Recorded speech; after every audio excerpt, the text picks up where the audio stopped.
Thank you. So, welcome everyone. This is one of our first sessions with our board of advisors.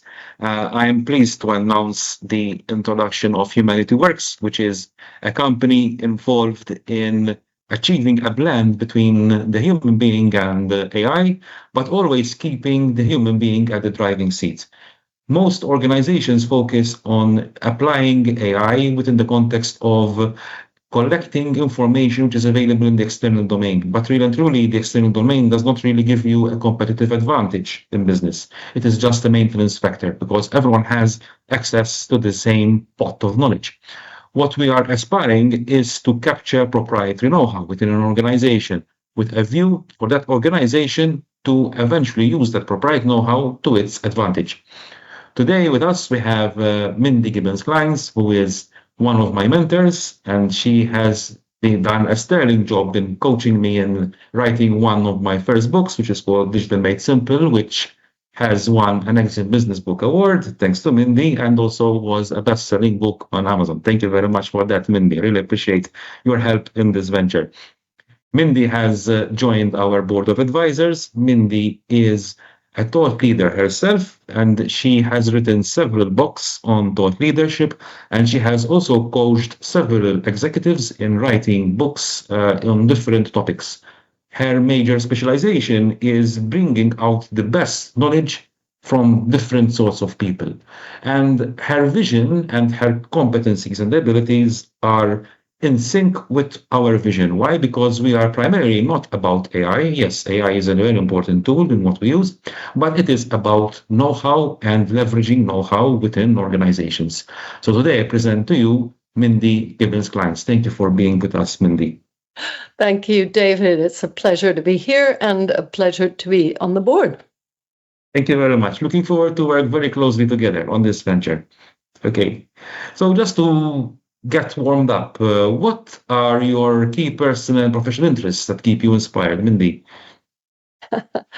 Really, it's all about human potential. So I have done a lot of personal development training and business as well. And I think business leaders really need to keep developing themselves and, being their best selves so that they can do their best job. So that's what inspires me, because leaders have a huge responsibility, and there's really nobody else who can do their job. So I get very excited about helping leaders do better and grow and become more thoughtful leaders. How well, in your opinion, do leaders succeed in articulating their know-how and knowledge in an appropriate way? It depends. If they work with me, they tend to have an advantage. Of course. When I say a leader has a responsibility, if they're in a position of influence, they need to accept that and own that. And really, the only two ways to influence people is by speaking and writing. And so those are the two areas that I think every leader should focus on, and not say, oh, I'm not good at writing, or I'm not a good speaker. Become good, because then you can do your job. Yes, one of the things that impressed me the most when I was working with you, you told me, I do remember this, forget research, forget other stuff. Otherwise, you're not writing a thought leadership book. Everything has to come from your own know-how. And that is exactly precisely what Humanity Works is about. It's about proprietary know-how. I'm not saying that consulting other sources is not important, because you need to learn from others. But that is obviously, at the end of the day, what counts for your clients is your own know-how and how you translate that know-how into value for them. Do you agree with this? Yeah, not only do I agree, but I find myself saying this every day to clients and prospective clients, because people want to understand how to use AI, for example, and how to write articles and books and other materials. But in the end of the day, if you're going to be a speaker, and speaking is a huge part of thought leadership, you have to actually speak with some confidence, with your own ideas in your own words. So this is something that's coming up more and more because there's a bit of a disconnect. People think they want some shortcut, or they'll get ChatGPT or Claude to write their book, but then they're not happy with what comes out and they don't feel proud of it. It's just the same as I've never been a big fan of ghostwriters because, people have their own way of expressing things and they just usually are lacking the confidence. They think someone else can do a better job, but usually they can't. Yes. In fact, to this point that I would like to add is I hear many people to say, I want to write an article, right? Or I want to write a book in your case. All I just need is to put in a prompt on ChatGPT or another application. And I actually see lots of adverts on this that in 30 seconds, in 1 minute, you write a book. How do you agree? To what extent do you agree to this? Well, I'm not working only at one level with people. As you know, the purpose of doing the strategic work with me or with someone like me is to really have a foundation for all your writing and all your speaking. And that takes time. It takes time to figure out what it is that you have to say, where your knowledge kind of intersects with a need in the market, and how you want to put it across. These days, people really, really want video, for example, which is why I'm glad we're doing this series, because there is no substitute. Hang on, there is. I know people are, using avatars and AI, but I haven't yet done it because I really don't think it could capture me, my personality, and the way I want to get my ideas across. Yes. Maybe I'll be proven wrong, but what I'm trying to say is, to put a hard-hitting, good quality, great quality, thought-leading book together, or series of articles, videos, podcasts, all your content requires a certain amount of thought and strategy, and many people, I'm not sure if they're willing to do it, but they don't even understand how much work is involved. But once they've done that, it's much easier to come across as the thought leader that they are. Great stuff. So when you think about professional service firms, right, and one of the marketing tools that they have at their disposal is to become and position themselves as experts in a particular area. And to be considered as experts, one of the main elements that need to be born in place is practically to write articles, publish material on their website. And some of them, actually, what they do is they just put in prompts and create articles which are automated into the system, and they run these articles on those websites. Do you think that these are really effective? So there's a phrase that I have used in several of my books and from the stage, which is the market decides. So if somebody is happy going and publishing something that they didn't write, they're going to find out what the results are. I have done a bit of research and spoken to many people, and most people can see through that.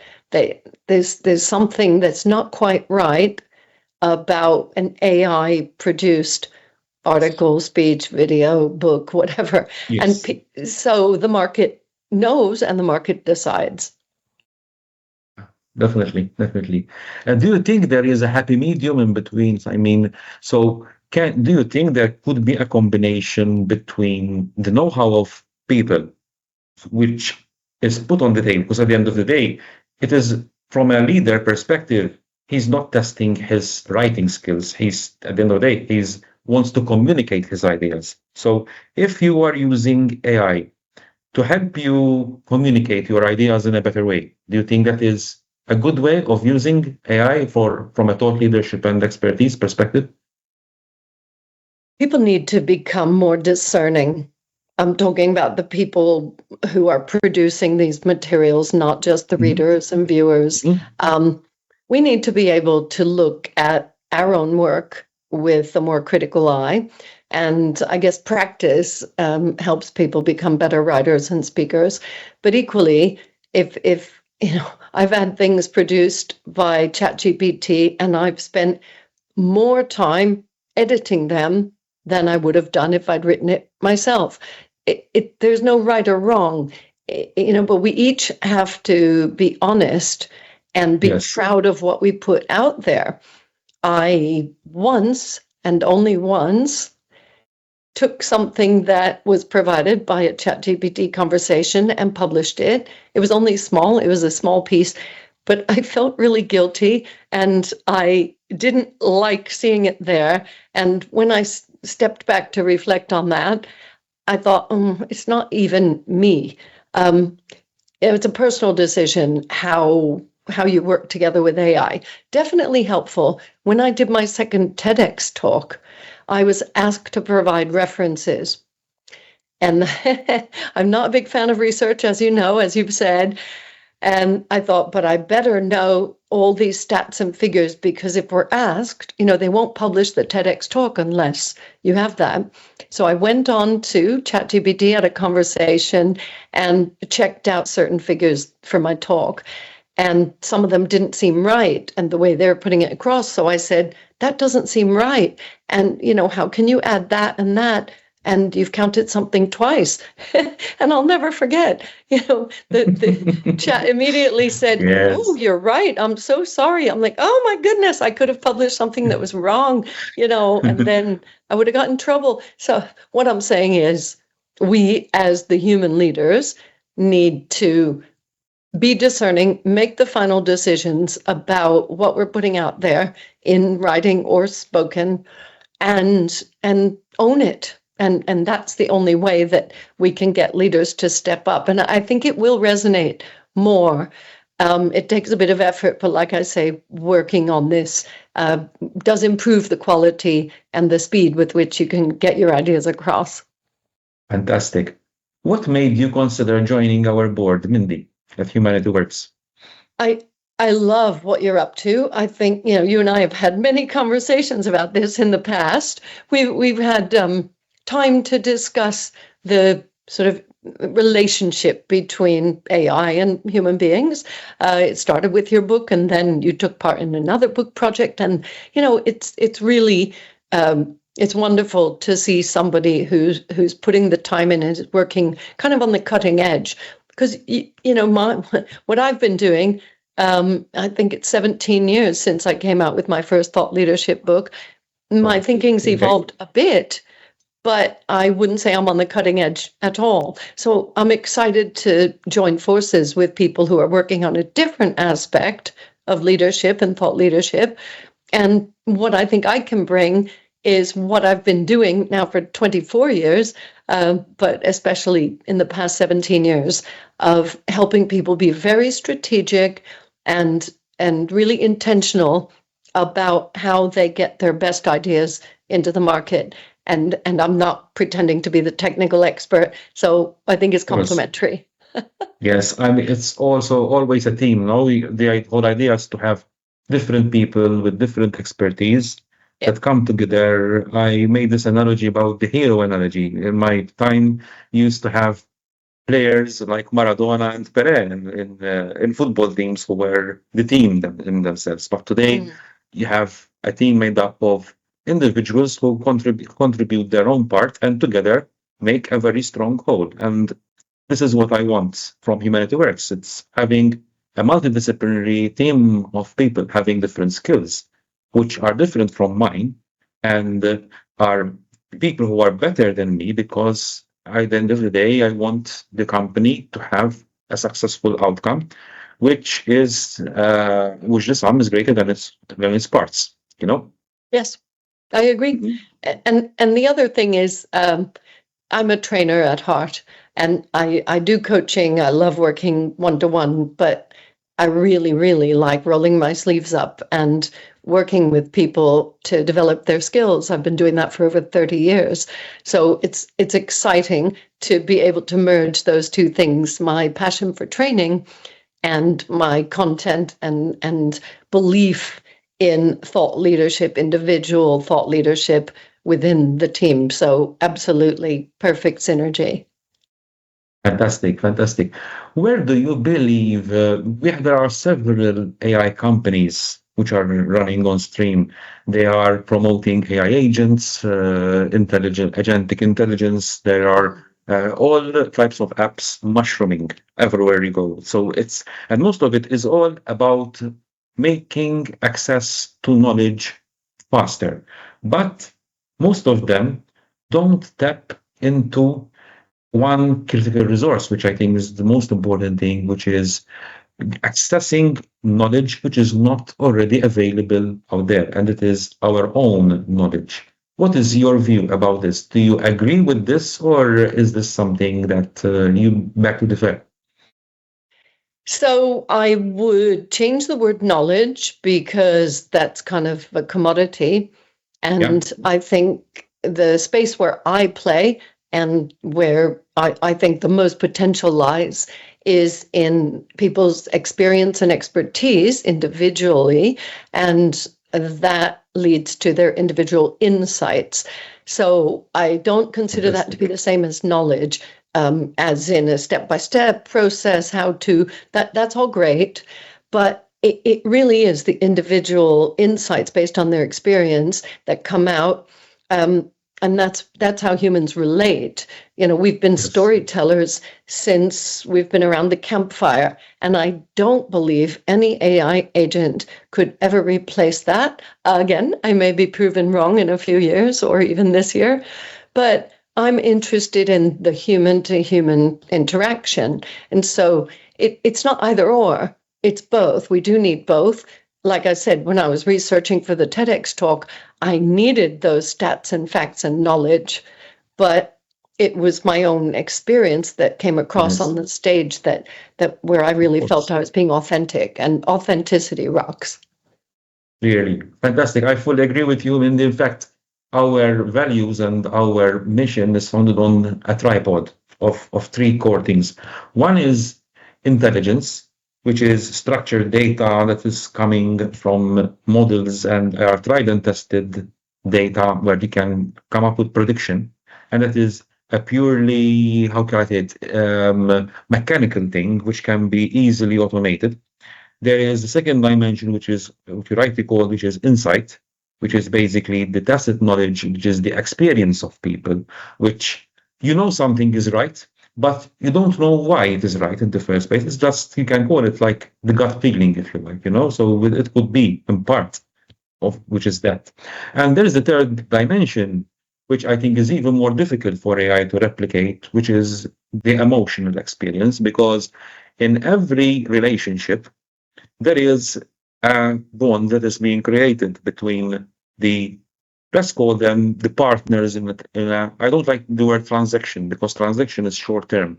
It is the exchange, or let's call it in a relationship. In a relationship, there are two parties, and wherein you get the value of the service is not just equivalent to the outcome of the service. And this is very important in professional service firms, but it is, how did you make me feel in that transaction or in that relationship?